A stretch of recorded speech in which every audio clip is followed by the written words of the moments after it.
People will buy Pointfest tickets before they even know who's playing the show because they know that they're going to want to go. They know that their friends are going to want to go, no matter who's playing.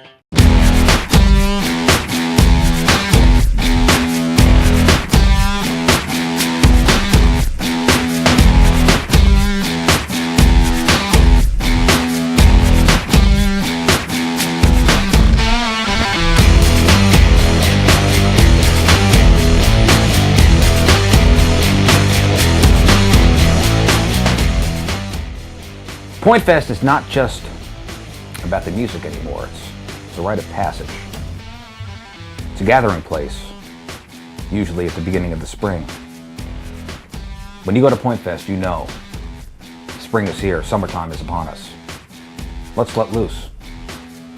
Let's watch some good music, hang out with some good friends, and make a day of it. Really, the lawn is where the party happens, where everyone's getting hyped up and throwing stuff around, and just to sit back and watch people have a good time is pretty impressive. And then you see the Point banner, and a surge of pride comes over me. It gives me goosebumps.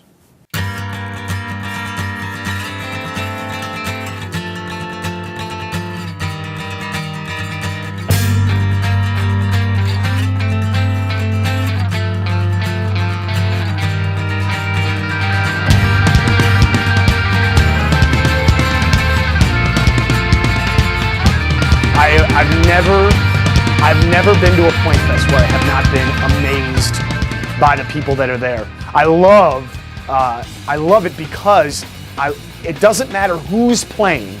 Someone in the crowd is passionate about that band, and that person being passionate about that band, whoever they are, no matter how big or how small, I think is one of the coolest things about the day.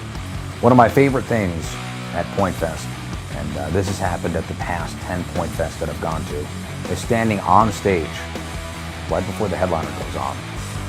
And we have the entire Point air staff on stage with me.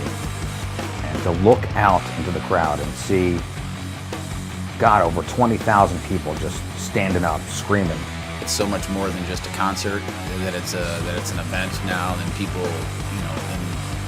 in March start texting us and emailing us and calling us saying, so, when's Pointfest? So for the past couple of years, we've been doing some different stuff to make the Pointfest experience just that much more. I really enjoyed what we did last time with asking the artists the questions from the fans. I think that that's a real great angle at things. The past couple of years, we've been asking people to submit their own photos that they've taken on the show, and people can do that at 1057thepoint.com. As far as cool things that happen at Pointfest, some of the winners get backstage and actually get to meet the bands that they love. We've been doing not just backstage interviews, but backstage videos, and people can go to the website whenever they want, 1057thepoint.com, to relive that Pointfest experience. You can find a really wide assortment of things in those concourses. There's a lot of different stuff going on there. You can get a big fancy pair of pink sunglasses, or you can buy a CD with the Slackers guys. There's a lot of different stuff there. You see people all over the place. You see them watching a band on the side stage, you watch them over at the pop stage watching some local bands, you see them in the vendor row with just a million different things to buy. People getting food, people buying beer, people just hanging out on the lawn. What some people don't understand is there's so many people there that, I hate to look at it this way, but they'll save up their money and their paychecks to essentially blow at Pointfest. It's not just a concert, it's an experience.